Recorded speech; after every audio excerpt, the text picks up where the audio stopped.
Hello, Calculus 2 students. We have made it to the end of the semester. We are here to review for the final exam. To answer your question, yes, my hair is for my absolute favorite Celtics player. Number 36, Well, let us get ready for the task at hand, which is preparing for the final exam. What we're going over is this. It's fall 2021 final exam. Let's get started. We begin with number 1. 1a, underneath the radical, I see a function, 9 plus x to the 4th. I also see a multiple of its derivative in my integrand. And so this is substitution, where u is 9 plus x to the 4th. Now calculate du. We take the derivative, 4x cubed dx. Well, handed to me in my integral is 3x cubed dx. So you notice we can divide by 4 and multiply by 3. So this is 3 over 4 du. And I will typically put this in a box. Okay. My power here is -1/2. So I have an integral u to the -1/2 times 3 over 4 du. Now we integrate. We add a power, divide by the higher power, plus c, and now we go back to x. But also I will invert and multiply this 1/2. So altogether, you notice I have 3 over 2, and then I have the square root, 9 plus x to the 4th, plus c. This is my final answer. 1b. Well, here you see a product.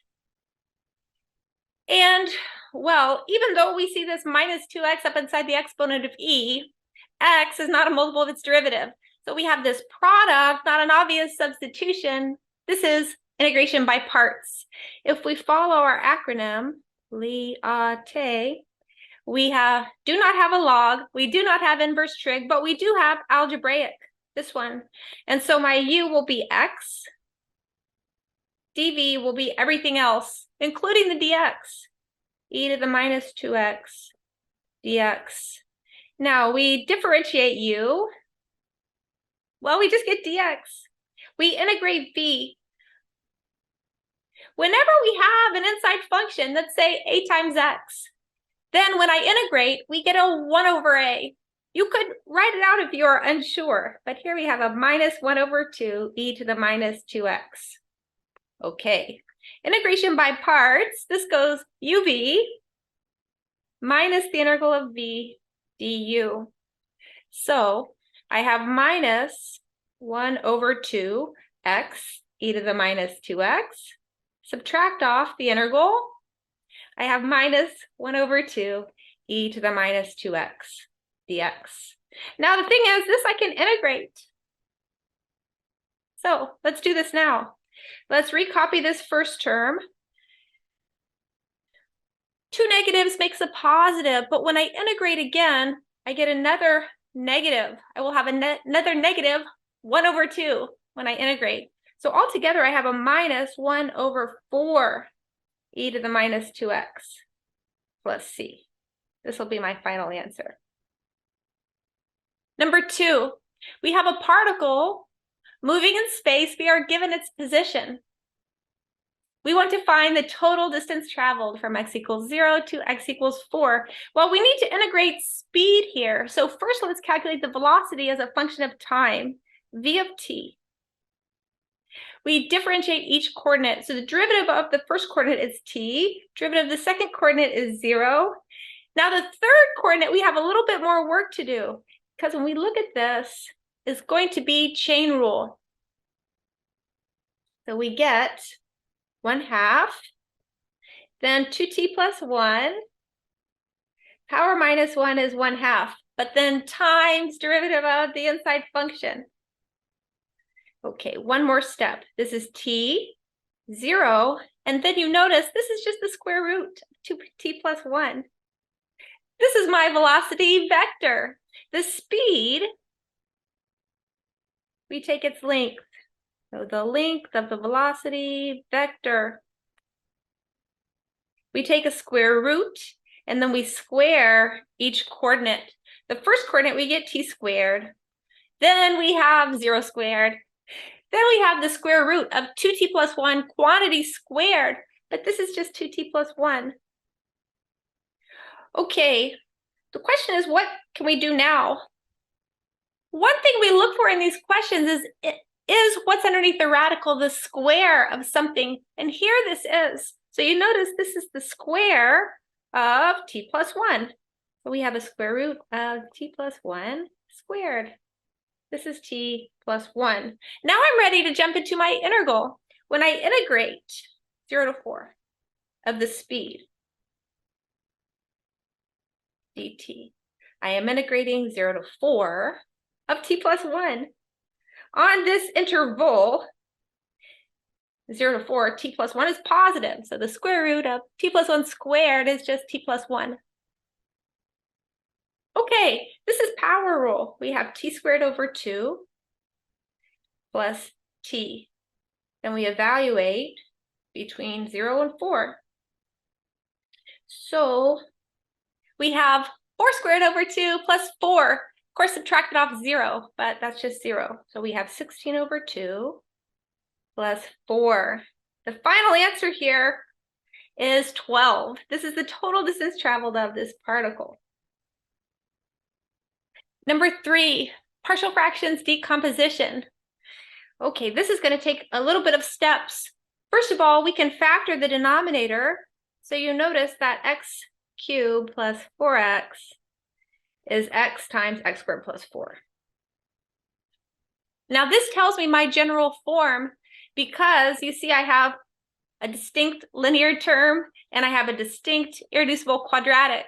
So my general form, we have a over the distinct linear term, and then we have bx plus c over this irreducible quadratic, which is x squared plus 4. Now the strategy is we get a common denominator, which is just the product of these two. So we will have x times x squared plus 4. And in the numerator, I have a times x squared plus 4. And then I have x times bx plus c. We want this to be equal to my integrand, and then we solve for coefficients a, b, and c. What I will typically do in my numerator, 4x minus 8, I can write that as, say, 0 x squared plus 4x, and then minus 8. Now, let's write this numerator as x squared times something plus x times something plus a constant. So we have x squared times something plus x times something plus the constant. We have x squared times a plus b. We have x times c, and then we have 4a. Okay, you can see the 3 equations and 3 unknowns right now, because here a plus b will be 0, c will be 4, and then 4a will be minus 8. So let's write all of this down. We have a plus b is 0. We have c is 4. And we have 4a is negative 8. Immediately, I get a as negative 2. And then if we go back to our first equation, it says minus 2 plus b is 0. We have b is 2. Now, we're ready to integrate. So we have an integral. We have a minus 2 divided by x. We have a plus b x plus c over x squared plus 4 dx. Okay, now we can integrate all of these things. The only thing is this part we need to break into a sum of 2 terms. So you notice the first term we have minus 2 ln absolute value of x. Then I have the integral. We have 2x divided by x squared plus 4 dx. And then I have the integral of 4 divided by x squared plus 4.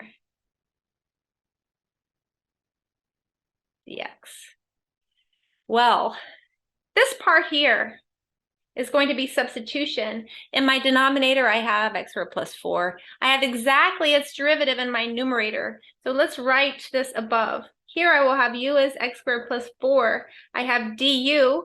This is 2x dx.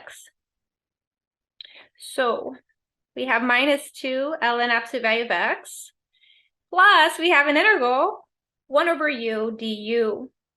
Now, this part we can just integrate. If you recall, when we integrate 1 over x squared plus a squared, we get 1 over a tan inverse of x over a. So here the a is 2. So I get, first of all, write down the 4. We have 4 over 2 tan inverse of x over 2. The only thing left to do is we can just integrate this second term and go back to x. So this will be ln absolute value of u. Then maybe I'll just go back to x in one step. Ln absolute value of x squared plus 4. And then this is 2 tan inverse of x over 2 plus c. This is my final answer. Now, technically, I could put just parentheses here because x squared plus 4 is always positive, but perfectly fine like this. Next question, Simpson's rule. We want to approximate this definite interval using Simpson's rule with n equals 4. Okay, step 1, calculate delta x, which is always b minus a over n. This is 1/4. Step 2, we write down our partition. So we start with a lower limit of integration. We march forward by delta x until we hit the upper limit of integration. Now, check. We have 1, 2, 3, and 4 subintervals. So this is good. Okay, now what? Well, Simpson's rule says we take delta x over 3, and then we have f of the first. We have plus 4 f of the next, and then 2 f of the next one. And then 4 here, f of 3 over 4. And finally, we would have coefficient 1 with the last one of 1. If we are asked trapezoid, what changes? We have a delta x over 2, and then these are 2's. That's the difference in terms of a formula, but this is Simpson's rule. So what do I have here? This will be, well, delta x over 3 is 1 over 12. Now let's calculate. F of 0 you see is 0. When we take 4 f of a fourth, well, you notice in my numerator, I would have 1/4, and 4 times the 1/4 is just 1. So here I would have 1 over 1 plus 1 over 4 cubed plus. Now, evaluate this at 1/2. Well, you notice in my numerator, I have a 1/2. Multiply by 2. Once again, in my numerator, I have a 1. So I have 1 over 1 plus 1/2 cubed. Next one. I have a 3/4 in my numerator. Multiply that by 4. I'm going to have a 3 in my numerator. And then divided by 1 plus 3/4 cubed. Last one, we just have 1 over 2. Okay, what do you do at this point? Well, we need to round 3 digits past any leading zeros. So we want to put this entire thing, so I did this in advance in Desmos, but we put this entire thing in your calculator as one big line and then round. So you notice I have 3 digits would be 0.374.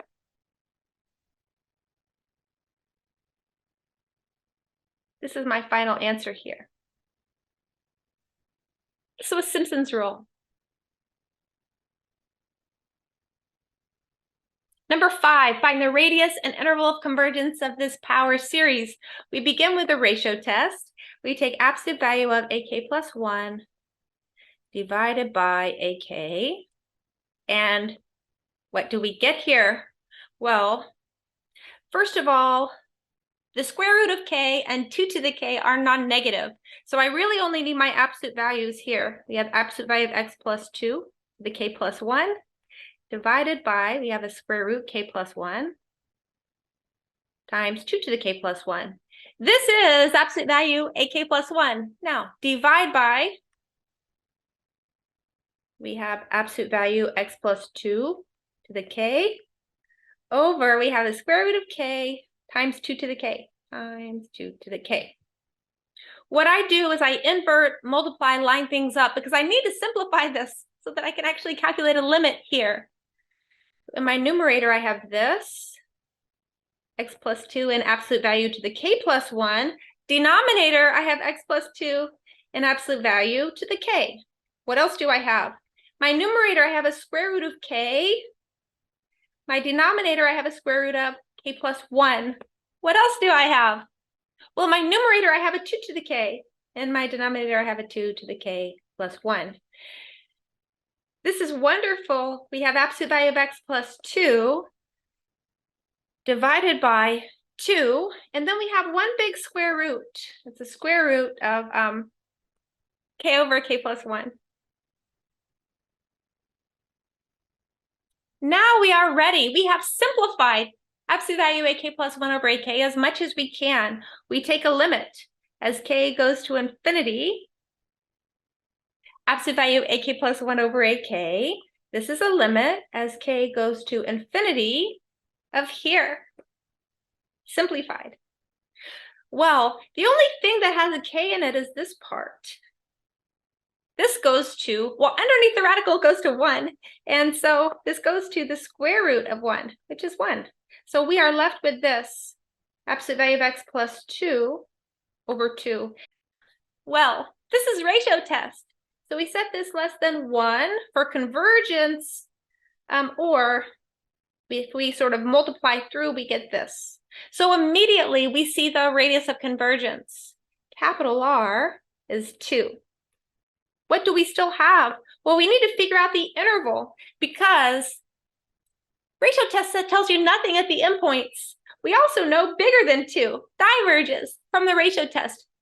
Equals 2, we have no idea. Not until we put these into our power series and test. So I typically draw a number line. You notice this is centered at -2. So I move 2 in each direction. This will be 0. This will be -4. Okay, we have no idea. We have no idea, not yet. But what we know so far, say, is converges, and then out here diverges, diverges. So let's figure out what's happening at the endpoints.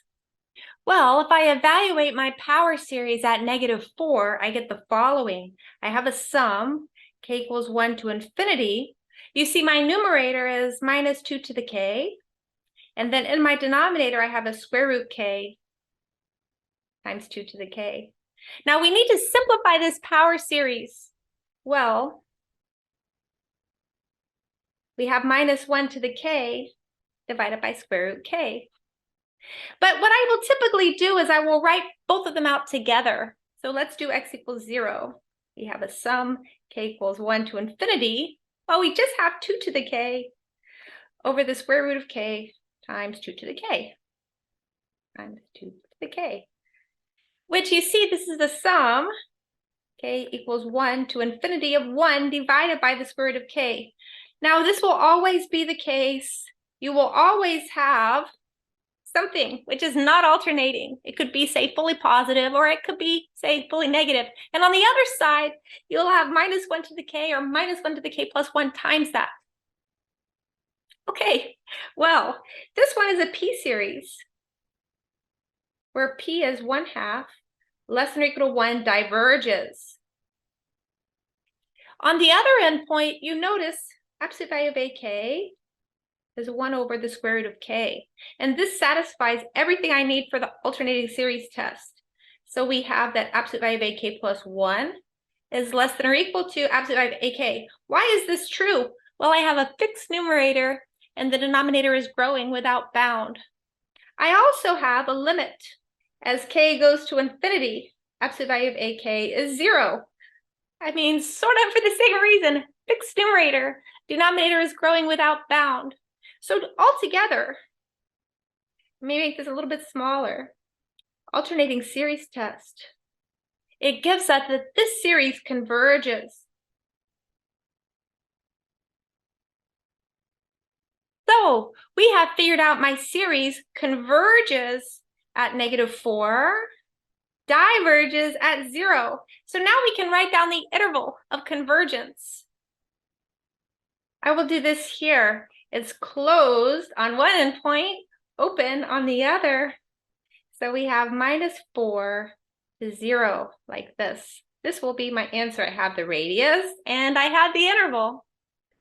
Number 6, we evaluate the improper integral or show it diverges. Oh, this is the cotangent, but I'm not expecting people to remember an antiderivative for the cotangent. We will use substitution here. So first, you notice my limits of integration are finite numbers, which says that this is a type 2 improper integral. And if you look at the denominator, on the interval from 0 to pi over 2, the denominator is 0 at x equals 0. And that is what will give us this infinite discontinuity. So let's write the definition first. This will be a limit as, say, a goes to 0. Technically, it's coming from the right. We have an integral from a to pi over 2 of cosine x divided by sine x dx. We will use substitution here. First, we will calculate this definite integral, which has a and pi over 2 as limits of integration, and then we will take a limit as a approaches 0 from the right. So u is the sine of x. Du, well, we take the derivative, cosine x dx. And you notice we have exactly du in our integral. Now, personally, I changed my limits of integration. So the x's range from a to pi over 2. Here u will be sine of a. And then u will be sine of pi over 2, which is 1. I will typically put all this in a box. Now we're ready for this definite integral. So we have a limit. As a approaches 0 from the right, we have an integral from sine a to 1 of 1 over u du. We continue to write limit. I am on the definite integral part of this improper integral. So this is ln absolute value of u, and then we evaluate between sine of a and 1. This is a limit as a goes to 0 on the right. Well, we have ln 1 minus ln absolute value of the sine of a. Here's where we have to take the limit. So I have evaluated the definite integral. In fact, I could write more. Natural log of 1 is just 0. So I have a limit as a approaches 0 on the right of negative ln absolute value of sine of a. Whoa. Okay, well, what's happening here? Inside the sine is approaching 0. Now, think about the natural log. What's inside the log is approaching 0. So the natural log, well, as say x approaches 0, ln x goes to minus infinity. So this part approaches, well, without the minus in front, approaches minus infinity. Altogether, this limit is positive infinity or does not exist as a finite number. The improper integral diverges. This is our answer. This is a divergent improper integral. This is number 6. Number 7, we want the third order Maclaurin polynomial for the square root of 1 plus x. So let's make our chart. We have k, we have the kth derivative as a function of x. Maclaurin means my center is 0, so I have the kth derivative at 0. Then we take the kth derivative at 0 divided by k factorial. The kth derivative at 0 divided by k factorial. This last column will give me the coefficients of my Maclaurin polynomial. Now we want third order. However, if we look ahead, we are asked for a reasonable upper bound on error, which will involve the very next derivative. So let's scroll back up. I will go ahead and take one more derivative. So I'm going to have k equals 0, 1, 2, 3, and then 4. But for this k equals 4, I don't need to evaluate at my center, and I also do not need to divide by k factorial. Well, you notice my function is 1 plus x to the 1/2 power. Now let's just start differentiating. We have 1/2, 1 plus x to the minus 1/2. Differentiate again. We have minus 1/4, 1 plus x to the minus 3/2. Differentiate again. We have positive 3/8, 1 plus x to the negative 5/2. One more time, we have minus 15/16, 1 plus x to the negative 7/2. The good thing is when I evaluate at my center, 0, we have all of these, which will be powers of 1. 1 to any power is just 1. So my evaluating at the center, I have 1, I have 1/2, I have negative 1/4, and I have 3 divided by 8. Now we divide by k factorial. So 0 factorial is 1, 1 factorial is 1, 2 factorial is 2, so I have minus 1/8. 3 factorial, well, it's 6, but maybe I'll do this in 2 steps. If we write it as 3 times 2, you see, now we see it's going to be 1/16. Positive 1/16. So the coefficients of my polynomial are here and here. So let's write this out. My third order Maclaurin polynomial. T3 fx 0. We have 1. We have 1/2 x. We have minus 1/8 squared. And then plus 1/16 x cubed. This is my answer to letter A. Letter B, use the polynomial to estimate the value of the square root 1.3. Well, let's go back up. You see my function is the square root of 1 plus x. So what I will typically do is line them up side by side. The square root of 1 plus x versus the square root of 1 plus 1.3. 1.3. 1 plus x, 1.3. We would have 1 plus x must be equal to 1.3. And you see the x we will use is 0.3. So what we want to do here is evaluate my polynomial at 0.3. Oh, I almost dropped my pen. Okay, so let's do this. We have 1 plus 0.3 divided by 2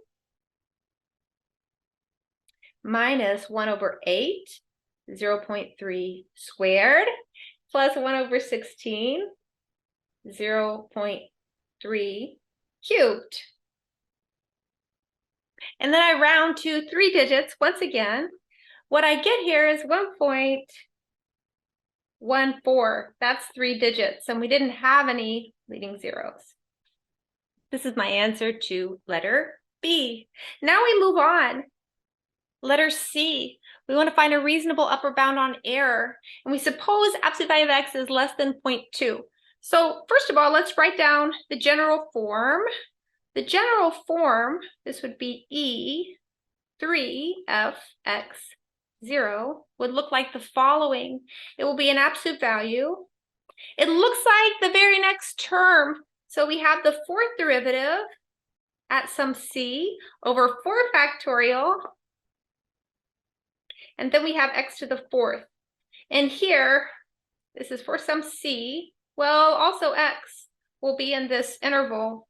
The closed interval will be minus 0.2 to 0.2. So minus 0.2 to 0.2.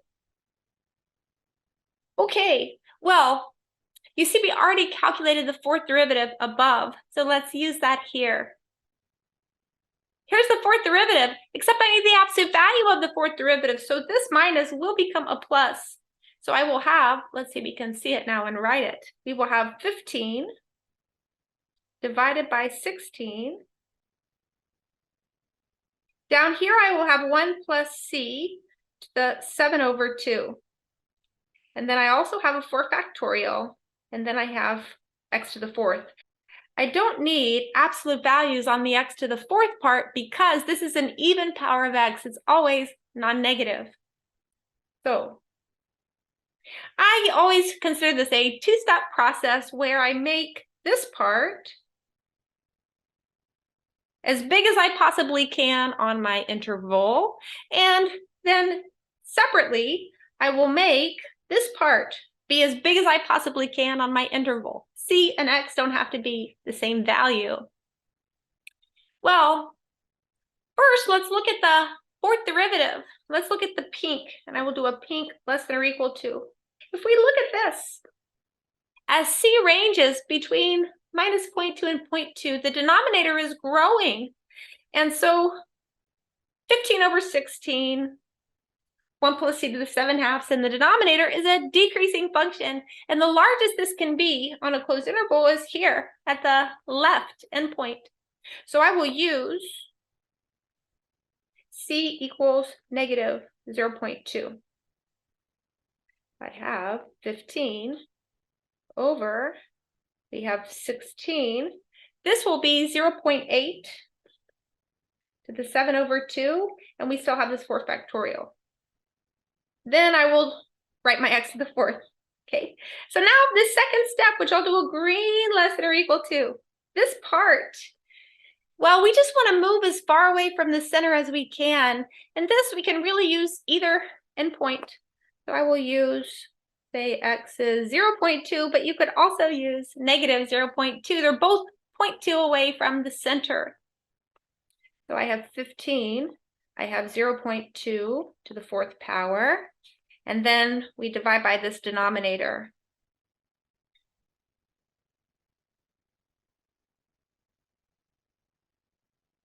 So this is it. This is our reasonable upper bound on error, but I need to round this to 3 digits following any leading zeros. So let's put this into our calculator.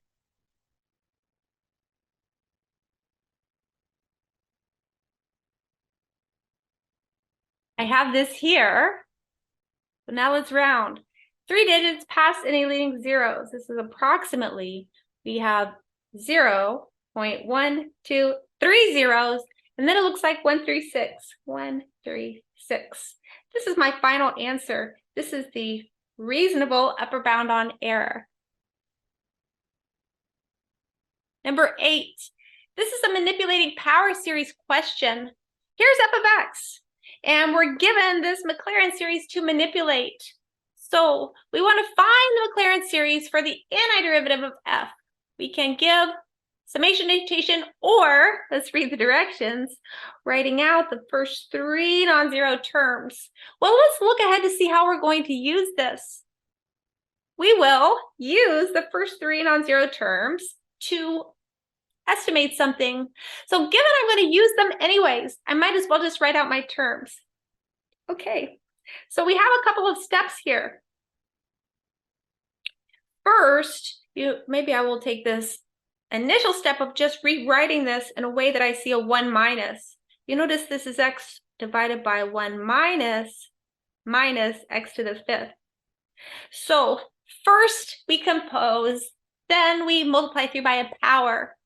Okay, so 1 divided by 1 minus x to the 5th. Well, this is composition with negative x to the 5th. And as I mentioned, I will just write out my terms because I will need the first 3 non-zero terms anyways. So we have 1, then we have minus x to the 5th, and then we have plus minus x to the 5th squared. But we need to write this as a power. Okay, what do we have? We have 1 minus x to the 5th, and then we have plus x to the 10th. Next step, multiply through by x. So we have x divided by 1. I will go ahead and write it like this. Well, multiply through by x, it just increases every power by 1. So we have x minus x to the 6th and plus x to the 11th. Now, here's my answer. We want antiderivative, indefinite integral, which technically is all antiderivatives. Well, I have c. Now, it's just power rule. This is the beautiful thing about power series. We integrate term by term. Oh, I forgot to put plus ... Don't forget. Very nice. So we have x squared over 2 minus, we have x to the 7 over 7 plus, we have x to the 12th power over 12. And then that's the 3 non-zero terms I'm looking for. I will just do this. Okay, letter B. Use the first 3 non-zero terms, not counting the c, to estimate this definite integral. Well, the thing is, we have already integrated. So I just take this antiderivative, x squared over 2 minus x to the 7th over 7 plus x to the 12th over 12. And I evaluate between 0 and 1/2. So I get, maybe I will write this as a decimal, I get 0.5 squared over 2 minus 0.5 to the 7th over 7, and then finally we have plus 0.5 to the 12th power over 12.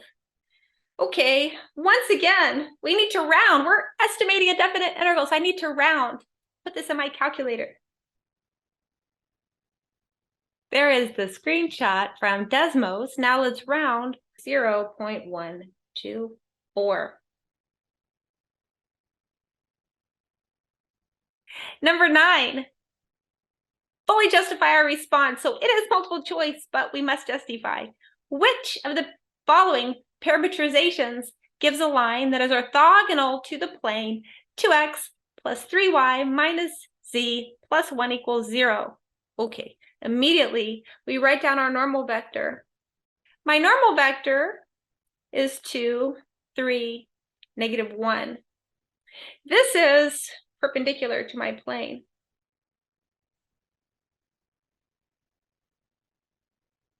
So what I'm looking for a line that is parallel to n.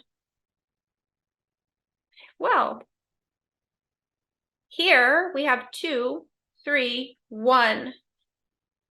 That's not parallel to 2, 3 minus 1. We're looking at the coefficients in front of the t's, because generally, if you have a line, you have some point, x0, y0, z0, plus t times a vector that's parallel to the line. So I'm looking at the coefficients in front of the t's. Here I have 3 minus 1, 1. That's not parallel to n. Now here I have minus 2, minus 3, 1. Oh, this is going to be our answer, but let's just check the last one. We have 3, minus 1, and 2. Once again, not parallel to n. So we have found our answer, but I need to justify. It's this one. B, because in B, the line is parallel to, we have minus 2, minus 3, 1, which is a multiple of n. Or we can say which is parallel to this n, meaning the line is perpendicular to the plane. I think being multiple choice made that perhaps a little more challenging, but we solved this one. The answer is letter B.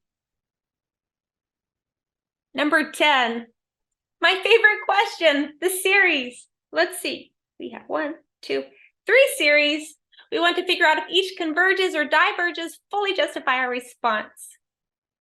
Well, number 10A, my numerator, well, when I see the sign, I always think that it sits between 1 and -1. So here, 3 minus the sign will be less than or equal to 4 and bigger than or equal to 2. Into the fourth plus 8 is always non-negative, so I can just divide, divide, and divide. Into the fourth plus 8, into the fourth plus 8, and I could on this side too. Into the fourth plus 8, and my inequality still holds. Well, this looks like, and in fact I am setting up a comparison, but the question is, which side do I compare to? Well, this part, it looks like a p-series, which is convergent, so I'm not going to use this.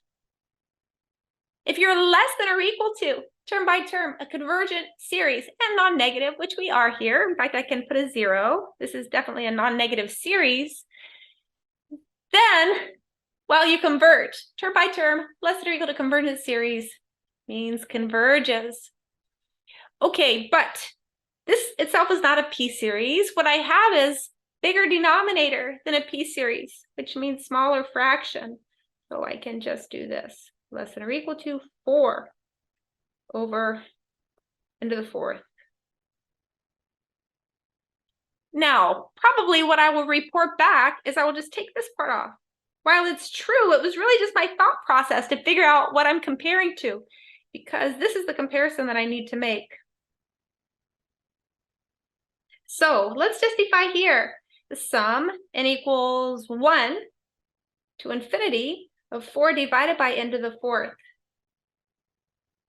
This is, I mean, technically constant times a p-series, but I will just say p-series, where p equals 4, bigger than 1, converges. Well, you see, I'm fully justified. I just need to quote the test, state my conclusion. So by the comparison test,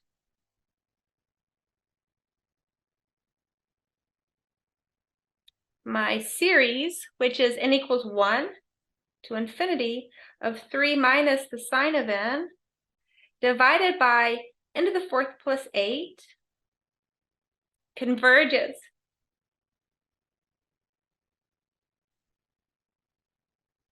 Next question.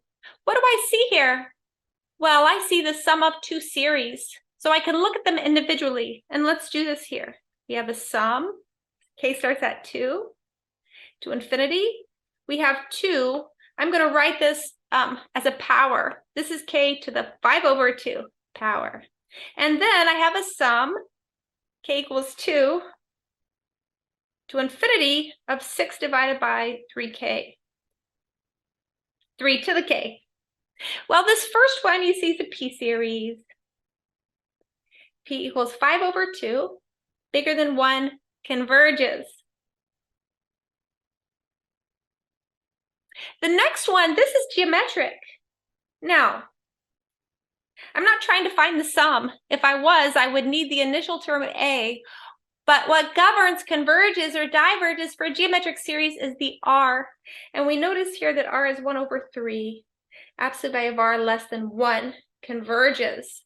Well, I'm almost finished, but not quite. So let's make this gray, because I will talk about my actual series in blue. Well, what do I have? I have the sum of two convergent series. This will converge.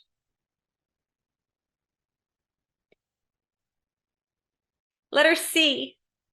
We have a few options here. Immediately, I can think of two different options. One would be ratio test, and the other would be comparison test to a geometric series. So you only have to submit one solution on the final. I think I'll do a ratio test, but we have options. So if we look at absolute value an plus 1 over an, well, first of all, my series is a non-negative, so I don't need the absolute values. I have 5 divided by, we have n plus 1, 2 to the n plus 1.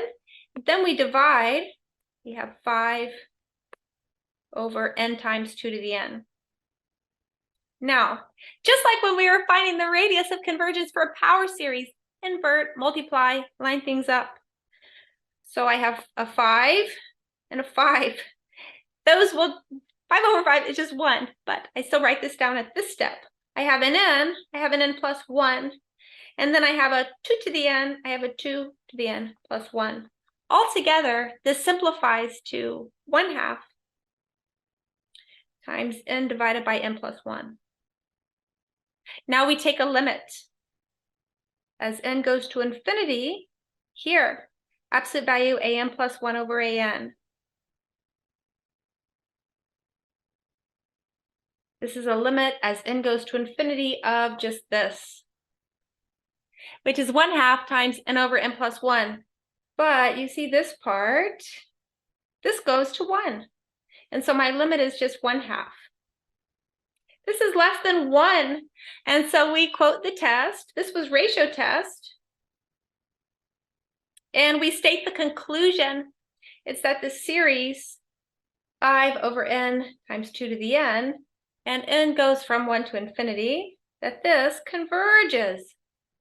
Well, if this were an alternating series, we would have absolute convergence, but this series is non-negative, so we just say converges. Number 11, we have a tank, which is a right circular cone. Circular base at the bottom. Oh, vertex at the top. Okay, vertex at the top. Circular base at the bottom. Very nice. The radius at the base is 16 feet. Immediately, we are in US customary. This is important. So we have 16 feet. What else do I know? The height is 8 feet. Oh, so my picture's not that accurate, but it's fine. I'll still label 0 and 8. The tank contains a liquid with this so-called weight density, or weighing 53 pounds per cubic foot, and then it's filled to a height of 5 feet. So here's 5, and I'll make my liquid green.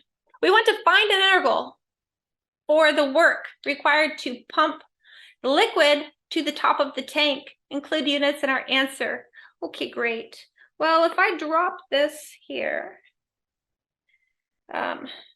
what we do is we will slice at some height y. And what I have, well, I have a little circle, and then we thicken by delta y. So this is thickened by delta y. And this little slice has some radius, which I'll call r. Well, let's just talk about the work of the slice. Maybe I'll put this here. This will help me get all my units and make sure that I have the correct units. Well, we are in US customary, so we will have foot-pounds as our units of work. Then I will write down the integral. Okay, first of all, we have this weight density. So it weighs 53. This is in pounds per feet cubed. Now let's multiply by a volume. Well, this is a disk. We have radius r. We take area, pi r squared, times thickness. So we have pi r squared delta y. This would be in feet cubed. You see, immediately, I have a pounds. So this is already force. We do not multiply by acceleration. In fact, this is not a true density. It's a weight density, meaning it weighs 53 pounds per cubic foot. Now, what I need the distance that this slice travels. We're at height y. We want to move to the top. So the distance this slice travels, 8 minus y. This will be in feet. Now check your units. You see all together, we have foot-pounds. And this is the unit of work in US customary. So I have all of the pieces, except I don't have r as a function of y. This is the step I still have to do. So let me draw like this, like this. Then we have here, and we have here. So this is r. Well, this is y. And then this part is 8, and down here this is 16. However, you see, this y is not a part of my similar triangle. My similar triangle is up here. So what I need is this one. Well, if the bottom is y, then this top segment has length 8 minus y. So this has length 8 minus y. Now I'm ready for my similar triangles. It says r divided by 8 minus y equals, this ratio will be 16 divided by 8. Well, you notice 16 over 8 is 2. And I can multiply through by 8 minus y. So I have r is 2 times 8 minus y, which is 16 minus 2y. Well, let's immediately just jump into my integral. We have an integral. We have the 53. We have the pi. Here's r, 16 minus 2y. We have 8 minus y, dy. Final thing, I need my limits of integration. So my liquid lives between 0 and 5. So I integrate between 0 and 5, and this would be in foot-pounds.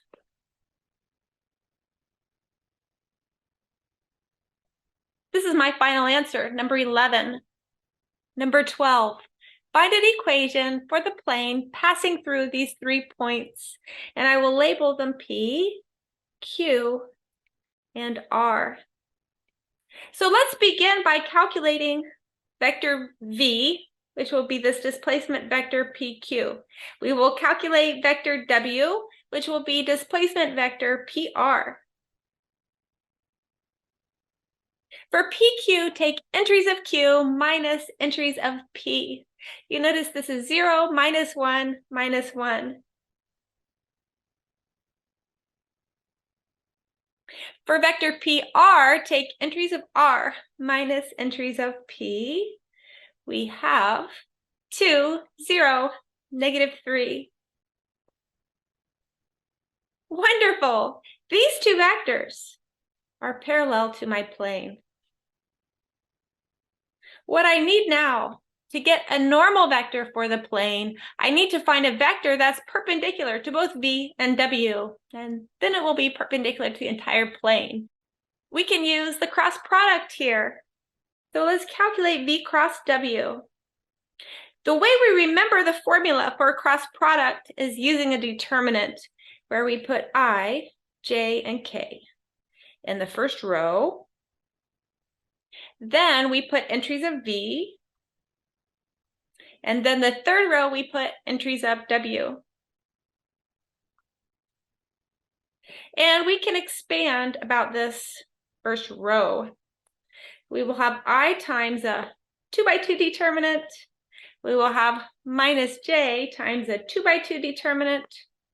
And then plus K times a 2 by 2 determinant. So for this first one, here, we cross off first row and first column. You see we have minus 1, 0, minus 3. Minus 1, 0, minus 3. Now, here we cross off first row and second column. 0, minus 1, 2, minus 3. Finally, for this 2 by 2 determinant, we cross off the first row, third column. 0, minus 1, 2, 0. Well, we have I times 3 minus 0, which is I times 3, minus J times 0 plus 2, plus K. We have 0 plus 2. You notice the cross product is 3I minus 2J plus 2K. In fact, this I can use as a normal vector. We take 3, comma, minus 2, comma, 2. So at this point, we have our normal vector, and we really have 3 different choices of points we can use to get an equation of this plane. I will just use this one. Okay, so we have 3, x minus 1, minus 2, y minus 3, plus 2, z minus 2 equals 0. I'm going to leave my answer this way. You could certainly multiply all of these coefficients out here, here, and here, and get this of the form 3x minus 2y plus 2z plus some constant d equals 0 if you wanted it in that form, but perfectly fine like this. But this was number 12. Last question. We have the region in the xy plane bounded by two curves. We want to set up but not evaluate an integral for the volume when we revolve about, let's see, we have the x-axis and the line x equals minus 6. Well, the first thing I need to do is figure out the points of intersection. So I set the two curves equal. We have 2x squared minus x. This will be equal to 15x minus 30. Okay, let's bring everything to one side. 2x squared minus 16x plus 30 equals 0. We can factor out a 2 and x squared minus 8x plus 15. Okay. How does this factor? Minus 5 minus 3. So x minus 5 and x minus 3. So my answers are 3 and 5. Well, if we think about graphing these, let's see. The points on the graph are 3, comma, we could do 45 minus 30, which is 15. And then we could do 5. Evaluate, we would have 75 minus 30, which is 45. So I'm not going to draw this so accurate. I'm just going to draw 2 points. There would be 315, and there would be 45, and 1 is a straight line. 1 is a quadratic pointing up. Okay, so I'm going to kind of do my best. Oops. That doesn't need to be perfect, but you notice that these are in the first quadrant without a doubt. So now I can draw my axes. I have this region. Maybe I'll write this as here's 3 and 5. And we could copy and paste it to use for both A and B. Wonderful. Let's work on this one first. So I have shaded in black my sort of representative rectangle, thickness delta x. Now this one I'm revolving about the x-axis, line y equals 0. So I will do this here. We revolve. Representative rectangle, axis of revolution, perpendicular. This is slicing, and this will be, because of this hole, this will be washers. So here I'm going to have washers. Well, I need my capital R and I need my little r, and then I can just jump into my integral, set up but do not evaluate. Capital R, well, it goes from axis of revolution to the furthest place on your region. This is the line, 15x minus 30. 15x minus 30. And my little r goes from the axis of revolution to the closest place on your region. This is this quadratic, 2x squared minus x. Immediately, let's write down our definite integral. Well, we integrate over the x values of the region. We have pi, capital R, squared minus little r, squared. Don't forget all your parentheses here, and then we have dx.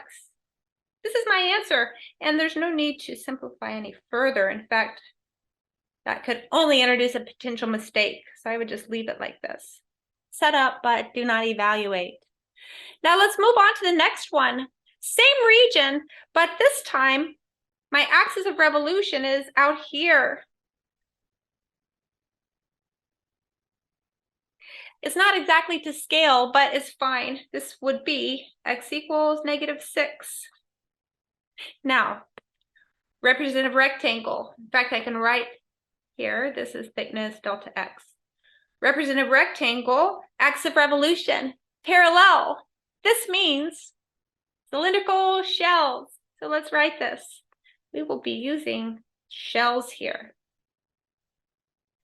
What I need with shells, I need an R and I need an H. Once I have these two, I can jump into my integral. The H is easier. The H is always upper minus lower. So the upper is 15x minus 30, and then the lower is this quadratic. Now I can combine some of this. I have 16x minus 30 minus 2x squared. The R, you see what happens is this goes all off my iPad, but the shell goes here. In particular, the R is from the axis of revolution to this representative rectangle, which sits over some little x. And you could use x sub I and think remind some of you like, but I will do it like this. So this length is my R. It's x minus 6, or x plus 6. Now maybe I'll make this black as I did in the one above. So we have our H, we have our R. We're ready to just jump into the integral. So we integrate, same limits of integration is what we solved for in the very first step. Okay, then we have 2 pi r h and then dx. This would be my final answer here.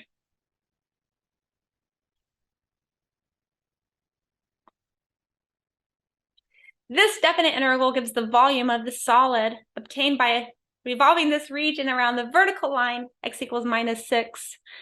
So, take a deep breath. This is the end of this final exam. And to my students, thank you so much for a wonderful semester. If you're not enrolled in my class and you just follow along with my videos, thank you so much for your support and good luck on the final exam.